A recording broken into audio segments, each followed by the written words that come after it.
বিজয় 5 বছর পর জেল কেটে বাড়ি ফিরছে। একটা মন্দিরের ছেলেকে মারার জন্য 5 বছর আগে জেলে গেছিল। জেল থেকে বেরিয়ে শুনে বিজয়ের ফ্যামিলির সব শেষ, আগুন লাগিয়ে দিয়েছে মন্দিরে। এখন বিজয় একা, বড় একা।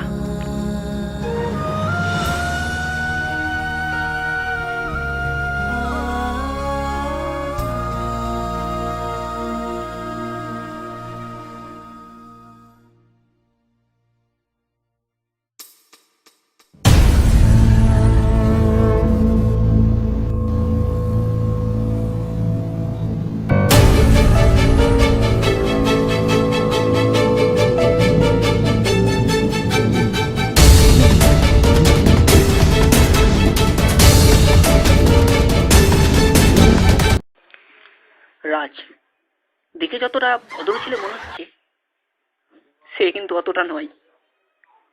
একে আপনারা কোনোদিন বিশ্বাস করবেন না, কারণ এ একবার যার টাকা মেরে নেয়, সেই টাকার কোনোদিন ফেরত পাওয়া যায় না। তারপর দেখুন।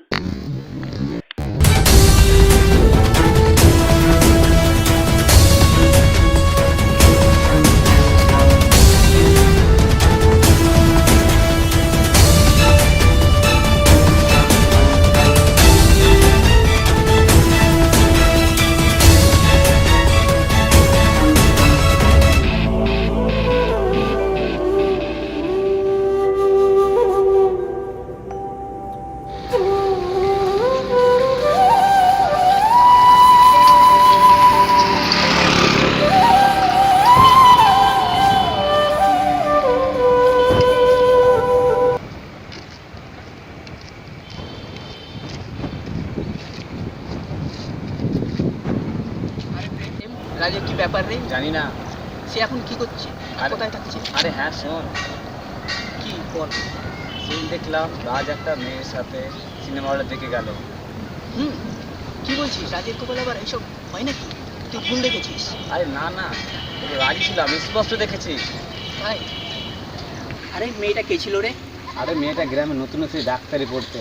ডাক্তারি করতে এসে নিজে এত বড় রোগ বাঁধিয়ে ফেললো, পরে বুঝবে ঠেলা। হ্যাঁ, সিনেমার টিকিটটা ওই মেয়েটা কেটেছে, গার্লফ্রেন্ডের পয়সায় আস। কি বলছিস?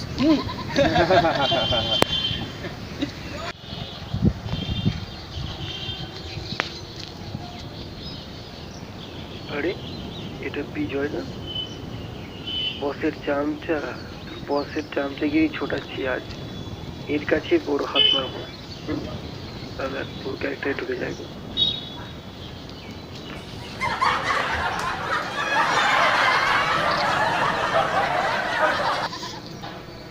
বিজয় বল। আমি এখন একটু ব্যস্ত আছি, পরে দরকার আছে, তোরাও চালিয়ে মারবি। বল। এতটা কি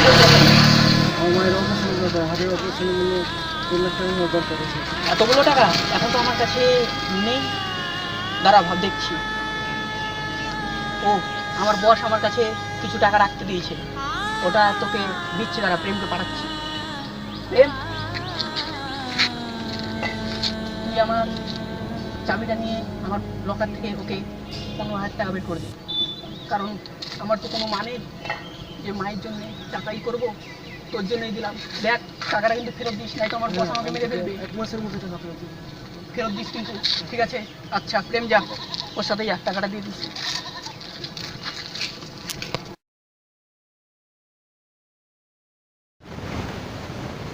ও সেদিনকে ভুল বলে দিয়েছি তো প্রেমকে, এ তো 1.5 লাখ টাকা দিতেও বলতে হবে। ঠিক আছে,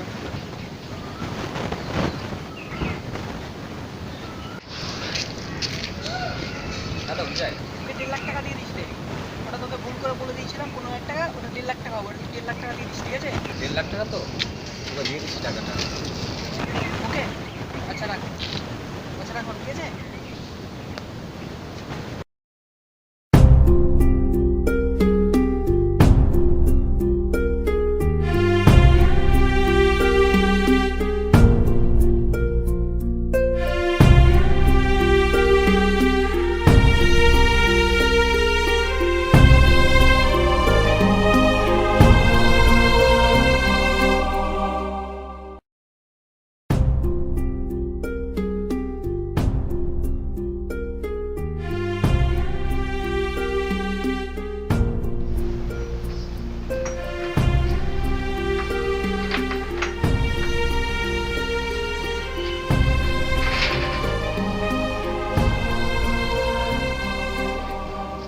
বললাম কি টাকাটা ফেরত দিস পরে, হ্যাঁ? এটা বিজয়ের বসের টাকা। তোকে টেনশন করতে হবে না, ওই ওর টাকা ঠিক পেয়ে যাবে। যদি টাকা ফেরত না পায় কিন্তু তোর অবস্থা খারাপ আছে কিন্তু। আমি সেটা দেখে নেবো, তোকে টেনশন করতে হবে না।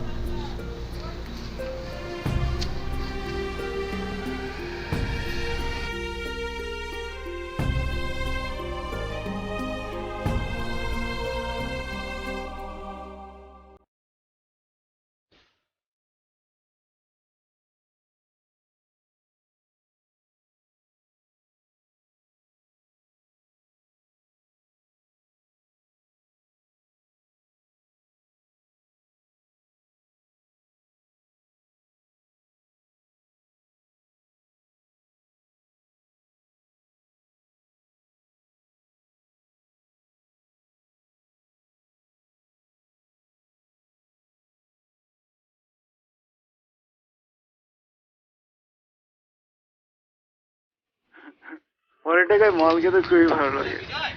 আজ পর্যন্ত আমার কেউ ধরতে পারেনি।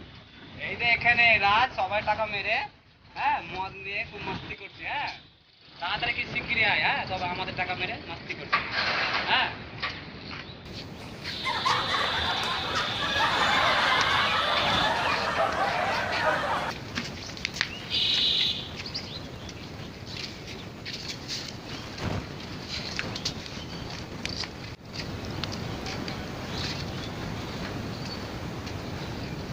রাজ, তুই কার টাকা মদ খাচ্ছিস?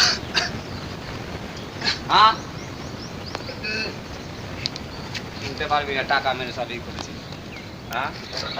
আর চিনতে পারবি না, হ্যাঁ? কিরে তুই? চিনতে পারবি না, টাকা মেরে সবারই হয়ে গেছিস, হ্যাঁ?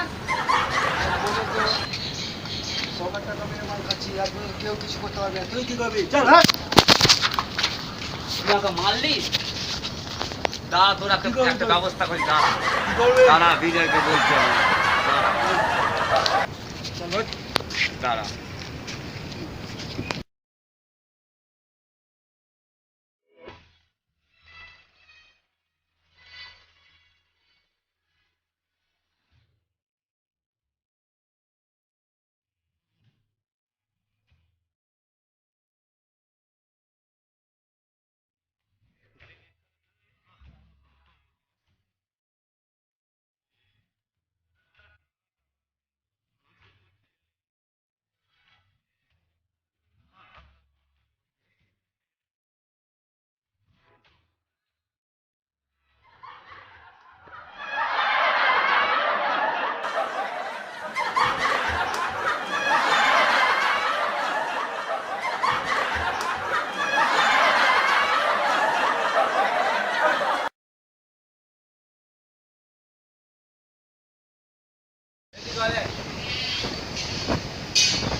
হ্যালো, কি ব্যাপার?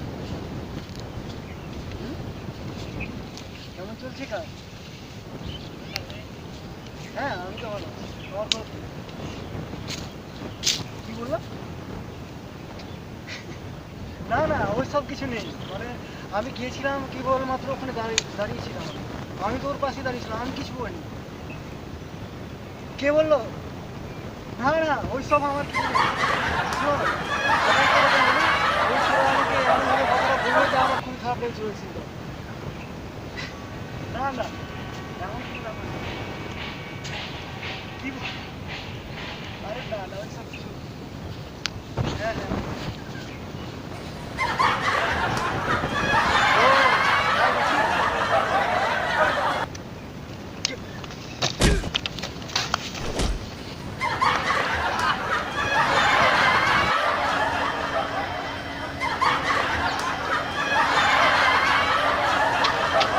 এই তো চিন্তা লাগ।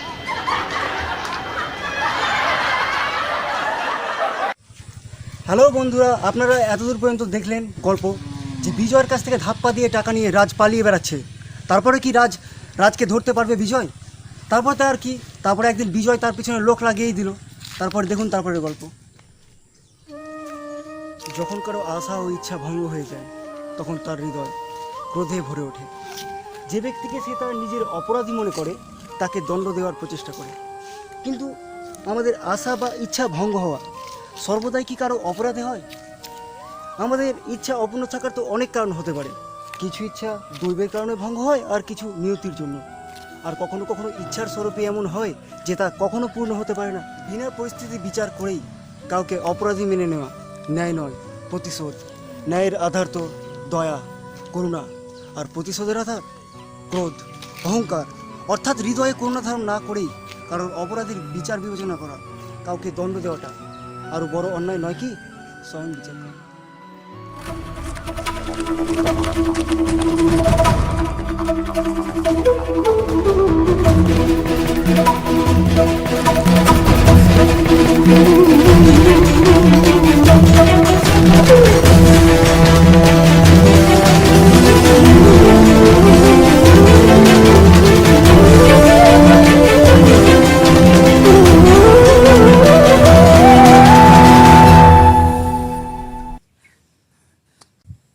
ওখানে কোনো জায়গা ছিল না, এখানে অনেক জায়গা।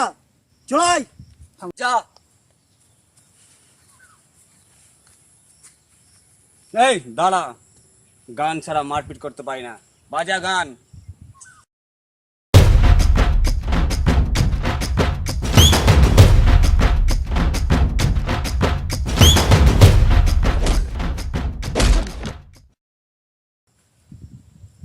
এই যা।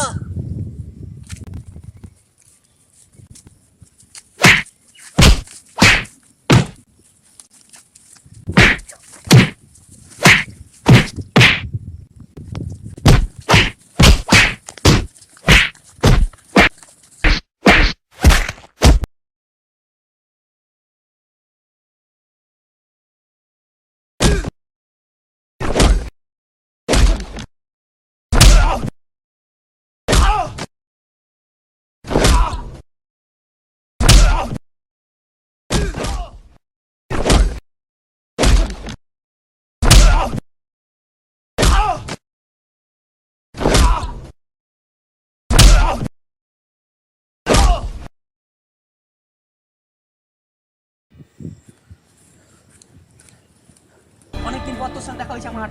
তুই আমার টাকা মেরেছিস, তোকে আমি ছাড়বো না।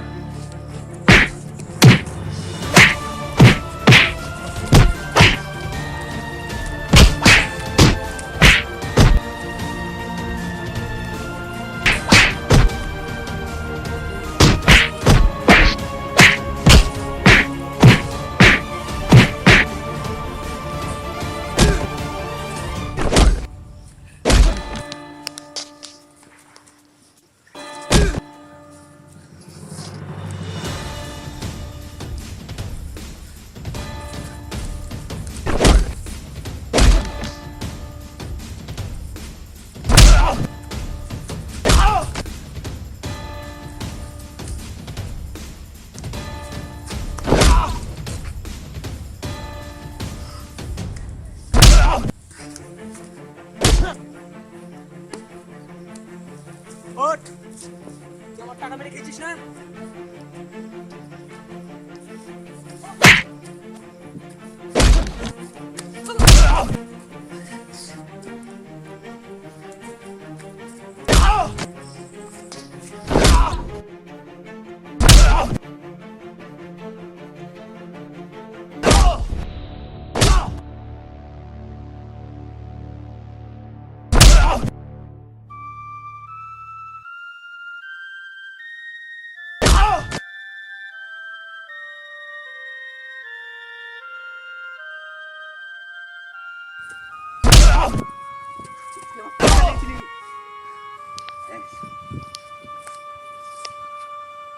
তো যা আছে সব নিয়ে চলে যাবো, তুই আমার পয়সা খেয়েছিস।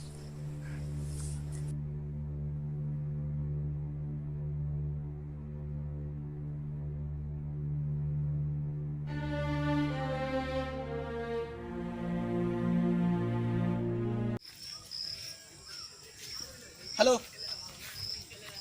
কি বলছিস? আর মা বেঁচে আছে? কি রাজ? আমার মাকে রাস্তা থেকে তুলে নিয়ে হাসপাতালে ভর্তি করেছে। তাহলে রাজ আমার টাকা নিয়ে আমার মাকে বাঁচিয়েছে। তুই ঠিক বলছিস তো? আচ্ছা রাজ, আমি দেখছি। রাজ, তুই আমার মাকে বাঁচালি, আমি এত বড় অন্যায় করলাম, আমি মাফ করে দিস রাজ।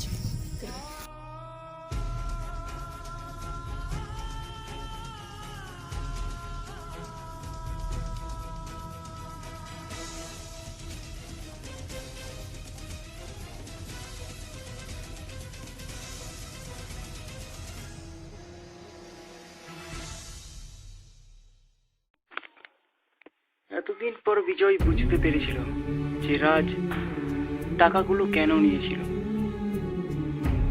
বিজয়ের মার চিকিৎসার জন্য রাজ টাকাগুলো নিয়েছিল, কিন্তু এখানে রাজ ধাপ্পাবাজ ঠিকই ছিল, কিন্তু এই প্রথম কোনো কারোর উপকারের জন্য রাজ টাকাগুলো খরচা করেছিল। কিন্তু বিজয়কে সেটা বলতে বারণ করেছিল তার মা।